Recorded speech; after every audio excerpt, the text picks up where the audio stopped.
cucumbers, peppers, anything from cabbage to celery, zucchini, and even asparagus right behind me. Some of my favorites though, I'm going to sort of point out for you, starting with a really hot pepper. So some of my favorite hot peppers this year are the Mad Hatter pepper and the Carolina Reaper pepper. So if you're in for some spiciness in your life, add these peppers to your garden. In a square foot of a garden, you could probably put 2 to 3 peppers in a square foot place to your garden. If you want a nice bell pepper, Better Bell is a nice green bell pepper, one of my favorites. For cucumbers, make sure you give enough space. You'll need 1 to 2 feet of space per cucumber, and if you're doing zucchini, you'll need at least 2 feet of space for that.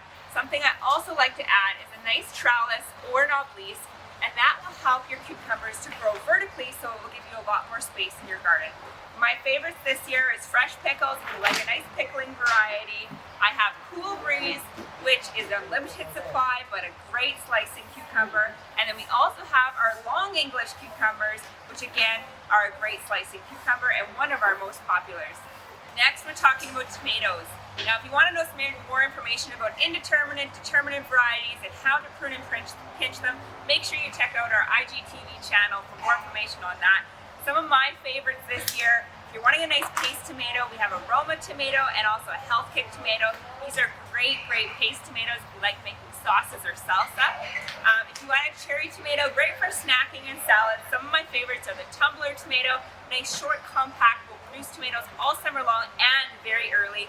And then Juliet, if you want sort of a great sized tomato, this one will be full of tomatoes all summer long as well too.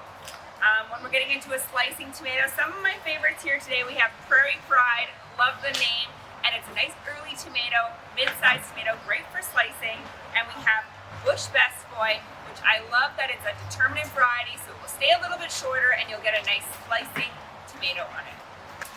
Next thing you'll want to do is make sure you have the right light requirements for the type of vegetables you're growing. So if you're wanting to do more leafy vegetables like your herbs and lettuce, then those can go in an environment that have maybe about 6 hours of sunlight.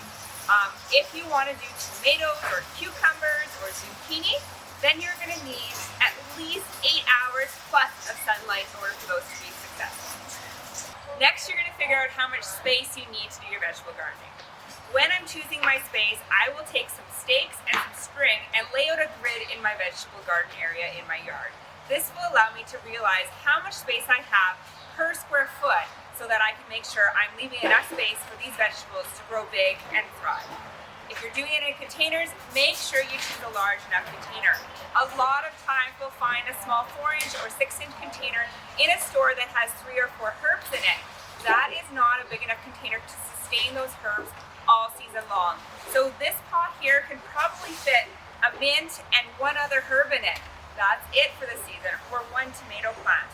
If I'm planting multiple vegetables, I'll want to be choosing a large container like this. I could probably get a tomato in here, a cabbage plant, and something other small like some herbs in this large container. So make sure your container is large enough. Next step, make sure your container has good drainage so that when you're watering, the water can flow at the bottom of the pot so it's not going to get waterlogged if it does rain. That is really important. You'll also want to make sure you amend your soil. Using a good compost is great to add some nice nutrients to your soil, or if you're in containers, you'll want to use a nice soilless mix such as a ProMix mix. Even have an organic blend for your containers, and that will eliminate the soil compacting so that your roots are able to be healthy and your plants can flourish. Adding some flowers into your vegetable garden is also a really important thing. We need the bugs and the bees to pollinate our vegetables so we can produce fruit. So some of my favorites are the calendula. I love putting these ones in there. They're a great pollinator, and guess what? They're an edible flower too. Another edible is our pansies. So throwing some of these pansies on a nice dessert or into a salad just adds a little bit of color to your dishes. One of my favorites is adding a few of these almost wild wispy cosmos. The bees just love these. They will attract the bees to your garden and pollinate like crazy. Next up, I always like to talk about things I have in my toolkit or under the sink or in my shed in this case. So when I'm vegetable gardening, you'll always have bugs. Bugs are natural, and if you have bugs in your garden, you know that you provided a nice, safe, organic place for your vegetables to grow. So nothing is perfect. a nice safe product we can spray to get rid of those aphids or even if we see some spider mites in our garden. Next step I like to have is a fungicide. This is a sulfur spray. And sometimes you see that white powder on your plants, such as your cucumbers and zucchini. You spray this on there and then that will stop it from spreading. Remember, fungus is spread by spores, so make sure if you're pruning or pinching, you're washing your hands and disposing of those leaves afterwards. Next step, I'd like to have a nice vegetable fertilizer.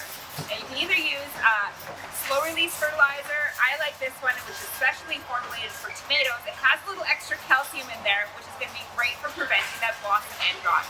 A great formulation. And it's also prairie-made right here in the prairies. Or we have a mixture that you can mix with water, and then you can water it in whenever you're watering, maybe about once a week. And this is also another great formula that has added calcium in it, so great for tomatoes. I hope you have learned some fun tips and tricks on the vegetable growing today. If you want to find more videos like this, join us on our Instagram, IGTV channel, or our YouTube channel to find more tips and tricks, or find us under the windmill, Atherton Central, Saskatoon, or DutchGrowers.com.